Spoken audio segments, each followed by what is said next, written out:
After knowing Sahib for many days, one day the narrator asked him his name.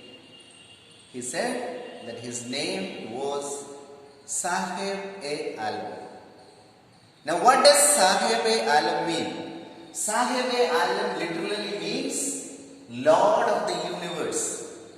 But narrator says he may not even know the real meaning of his name. If he ever came to know the real meaning of his name, it would have been a hard time for him to believe, oh Lord of the universe, he is not even the Lord of himself. Then how could he be the Lord of the universe? And the narrator now finds similar boys like Sahib-e-Alam who go together as a group. They are all barefoot. They have nothing to wear on their feet. So the narrator addresses them an army of barefoot boys. Their work begins in the morning and they continue to do their work. Their work is search for anything valuable in the pile of garbage and refuse. For them, garbage is gold because they are looking for gold in the garbage.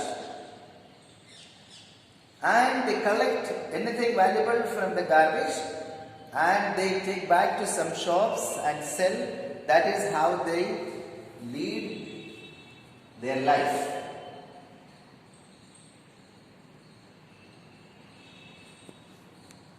His friends live in Simapuri, which is on the periphery of Delhi.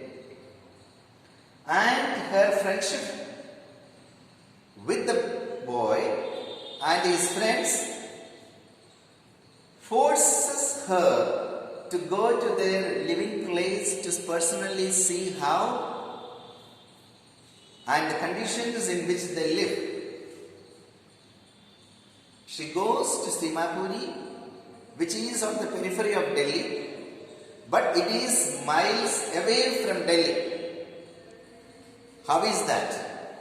You know, Delhi is the national capital of India, perhaps, or it should be the most developed city in India, being the national capital, and its adjoining areas also should be equally developed, but no development has reached Simapuri. These people, almost 10,000 of them, live in a slum.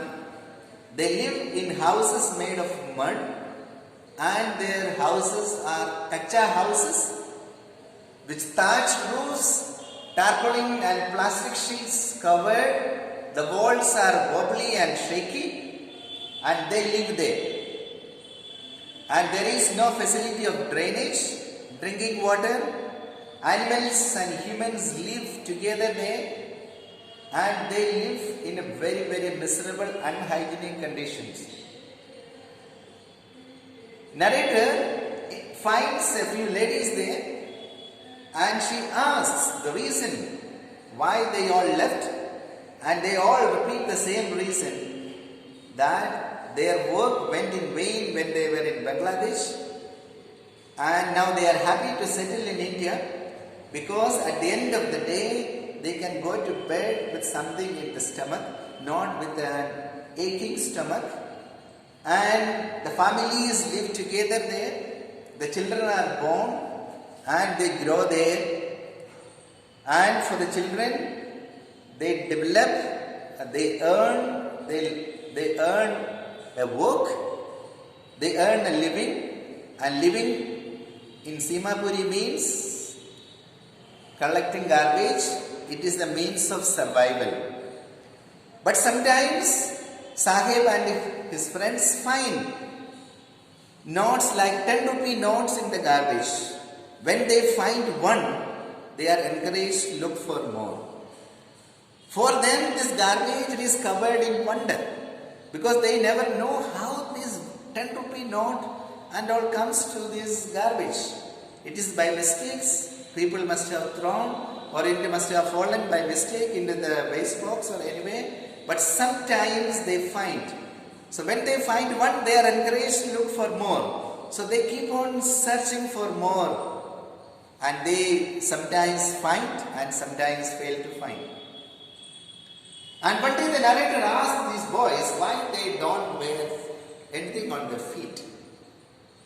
And they all say that they have shoes and chappals kept on the shelves, but their mothers don't give them to wear. But they are all lies. The real reason for them for not wearing anything on the feet is that they are all poor. They have no money to buy a pair of slippers or shoes to wear. Some of them are wearing shoes and sandals which don't match. These are discarded, thrown away shoes and sandals. And one day the narrator finds Sahib watching two gentlemen playing tennis. He stands at the gate and looks these gentlemen playing the game. He likes the game, but that game is not within his reach, because it's a costly game. But he gladly says, when these people go, the watchman, gatekeeper opens the gate for me, and I go and use the swing there and enjoy my time. And 2 days later, the narrator again finds Sahib. Today he is wearing a pair of shoes. Now where did he get this pair of shoes? These pair of shoes do not match. They are big enough for him. They are oversized shoes. The fact is that perhaps some rich boys refused to wear those shoes because there was a hole in one of them. But even such shoes which are discarded and thrown away are just like dream coming true for boys like Sahib. And finally, one day the narrator finds Sahib moving along with a milk canister in his hand. There is no bag on his shoulder today. Instead, there is a big steel canister. Narrator asked, "What happened to you? Where are you going?" He said, "I am going to get milk. I have joined a shop. I have joined a tea shop today. I got a job." "How much are you paid?" He says, "I get 800 rupees plus all my free meals. Are you happy to do this work?" He does not answer. But the narrator notices that Sahib has lost that carefree look which he had on his face earlier. The bag he used to keep on his shoulder was his, but the steel canister he is holding belongs to his master, the tea store owner. Now he has to dance according to the whims and fancies of his